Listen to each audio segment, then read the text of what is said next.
नमस्कार। BSc first year में अपन S block element के बारे में पढ़ रहे थे। एस ब्लॉक एलिमेंट उन्हें कहते हैं जिनका लास्ट इलेक्ट्रॉन एस कक्षक में जाता है। अपन जानते हैं एस ऑर्बिटल एक होता है और इसमें अधिकतम 2 इलेक्ट्रॉन आ सकते हैं, अतः इनमें अधिकतम वर्ग संख्या होगी 2। फर्स्ट ए और सेकंड ए के जितने भी तत्व है वो एस ब्लॉक एलिमेंट कहलाते हैं, क्योंकि इन सब का लास्ट इलेक्ट्रॉन एस कक्षक में जाता है। फिर अपन ने फर्स्ट डे और सेकंड डे की कंपैरेटिवली स्टडी करना स्टार्ट किया था, जिसमें अपन ने उसका लिया था ऑक्सीडेशन स्टेट। फर्स्ट डे की +1 होती है, सेकंड डे की +2 होती है।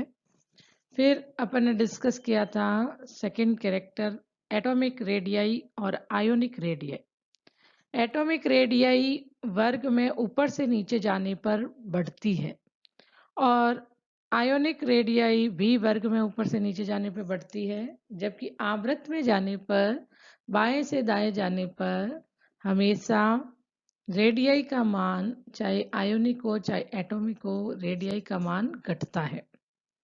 फिर अपन ने थर्ड उसका देखा था, इसके ऊपर से नीचे जाए तो उसके लिए अपन ने देखा En विद्युत ऋणता का मान। विद्युत ऋणता का मान कोई अपवाद नहीं है, वर्ग में ऊपर से नीचे जाने पर विद्युत ऋणता का मान आकार बढ़ने के कारण से, परिरक्षण प्रभाव के कारण से सदैव ही घटता है। फर्स्ट डे और सेकंड डे में कंपैरिजन करें तो सेकंड ए की En का मान फर्स्ट ए की तुलना में अधिक होता है। आज अपन आगे कैरेक्टरिस्टिक्स लेते हैं। एस ब्लॉक एलिमेंट के important characteristics: oxidation state, atomic size, En विद्युत ऋणता, और नेक्स्ट है फ्लेम टेस्ट।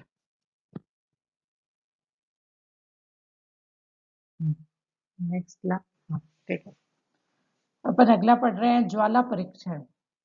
बेरिलियम मैग्नीशियम को छोड़कर सभी एस ब्लॉक के तत्व ज्वाला में विशिष्ट रंग देते हैं। अपन जानते हैं कि एस ब्लॉक तत्व के का आकार है वो बड़ा है, आईपी का मान कम है। आईपी का मान कम होने के कारण से कम ऊर्जा देने पर ही बाह्यतम कोश का जो इलेक्ट्रॉन है वो आसानी से उत्तेजित होकर उच्च ऊर्जा स्तर में चला जाता है।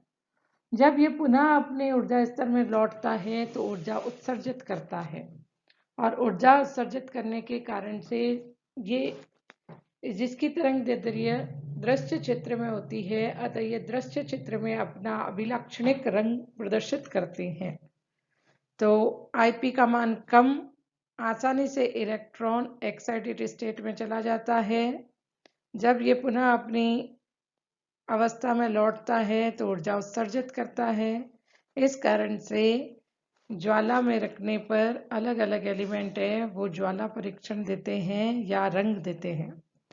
लिथियम गहरा लाल, सोडियम सुनहरा पीला, पोटेशियम हल्का बैंगनी, रुबिडियम लाल बैंगनी, सीजियम नीला। तो क्वेश्चन आता है सोडियम सुनहरा ज्वाला परीक्षण देकर सुनहरा पीला रंग देता है, क्यों? तो इसका आंसर इसी तरह से करना है, क्योंकि सोडियम फर्स्ट ए का एलिमेंट है, एस ब्लॉक का एलिमेंट है, इसके आईपी का मान कम है, आसानी से इलेक्ट्रॉन एक्साइटेड स्टेट में चला जाता है, और जब ये पुनः अपनी प्रारंभिक अवस्था में लौटता है तो दृश्य क्षेत्र में तरंग दैर्ध्य वाली ऊर्जा को उत्सर्जित करता है, अतः ये सुनहरा पीला दिखाई देता है। इसी तरह से बेरिलियम मैग्नीशियम सेकंड डे की बात करें तो बेरिलियम मैग्नीशियम ये टेस्ट नहीं देते, ज्वाला परीक्षण नहीं देते। कैल्शियम गहरा लाल, ईंट जैसा लाल, स्ट्रोंशियम गहरा हरा, बेरियम सेव जैसा लाल। तो क्वेश्चन कलर से पूछा जाता है, कैल्शियम ईंट जैसा लाल ज्वाला परीक्षण में देता है, क्यों? तो आंसर इसी तरह से करना है। क्या कारण है कि बेरिलियम और मैग्नीशियम ज्वाला परीक्षण में रंग नहीं देते? इंपॉर्टेंट क्वेश्चन है, पूछा जाता है।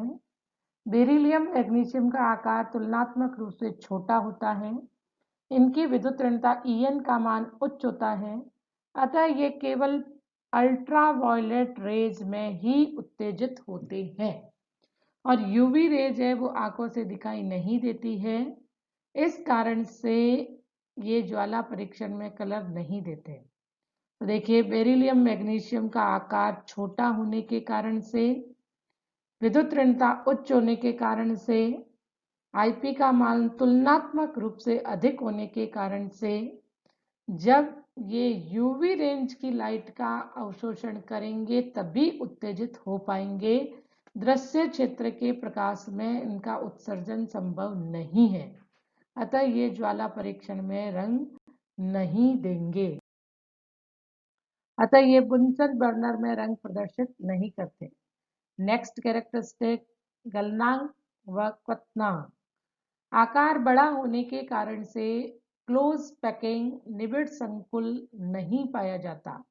दुर्बल अंतर आणविक बल होने के कारण से ये धातुएं मुलायम व कम गलनांक वाली होती है।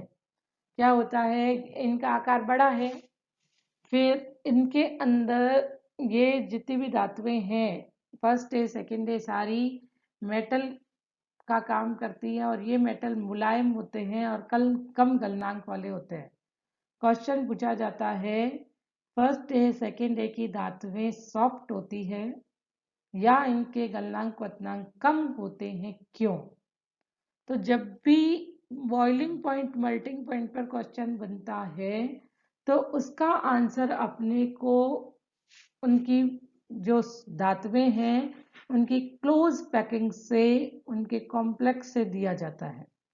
तो आकार बड़ा है, इस कारण से इनमें क्लोज पैकिंग नहीं पाई जाती और केवल इनमें दुर्बल वॉन्डरवॉल बंध पाया जाता है, इस जिसे तोड़ना आसान है, अतः इनका गलनांक कम होता है। वर्ग में ऊपर से नीचे जाएं तो आकार लगातार बढ़ता है। आकार बढ़ने के कारण से इनके मेल्टिंग पॉइंट और बॉइलिंग पॉइंट के मान भी कम होते जाते हैं। नेक्स्ट कैरेक्टरिस्टिक, प्रकृति में प्राप्ति व निष्कर्षण। क्रियाशील होने के कारण से ये धातुएं स्वतंत्र रूप से नहीं पाई जाती।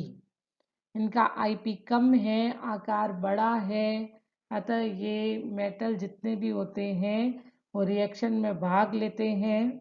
जैसे ही ये किसी के भी कांटेक्ट में आते हैं ये उससे क्रिया कर लेते हैं, अतः फर्स्ट ए की धातुएं क्लोराइड के रूप में, सल्फेट के रूप में, नाइट्रेट के रूप में मिलती है। सेकेंड ए के तत्व मुख्यतः कार्बोनेट, सल्फेट, हाइड्रोक्साइड के रूप में मिलते हैं। ये क्वेश्चन पूछा जाता है कि first A chloride, sulphate, nitrate, second ए के तत्व कार्बोनेट, सल्फेट, हाइड्रोक्साइड के रूप में। नेक्स्ट पॉइंट है, वर्ग में प्रथम तत्वों का असामान्य व्यवहार। फर्स्ट ए के लिथियम और सेकेंड ए के बेरिलियम का व्यवहार वर्ग में अन्य तत्वों की तुलना में अलग होता है। ये क्वेश्चन डायगोनल रिलेशनशिप में भी पूछा जाता है। इस तरह से भी पूछा जाता है कि लिथियम और बेरिलियम के जो यौगिक है वो सहसंयोजी प्रकृति के होते हैं जबकि बाकी सबके आयनिक प्रकृति के होते हैं, क्यों? तो देखिए, अपने वर्ग के अंदर लिथियम सबसे ऊपर है, तो इसका आकार पूरे वर्ग में सबसे छोटा है। इसी तरह से बेरिलियम का भी आकार अपने वर्ग में सबसे छोटा है। लिथियम का आकार छोटा होने के कारण से, उच्च आयनन विभव होने के कारण, उच्च En और डी कक्षकों की अनुपस्थिति के कारण से, आकार छोटा, उच्च आईपी, उच्च En, डी कक्षकों की अनुपस्थिति, इसके कारण से लिथियम और बेरिलियम का प्रथम सदस्य सहसंयोजी यौगिक बनाता है जबकि अन्य सभी तत्व आयनिक यौगिक बनाते हैं।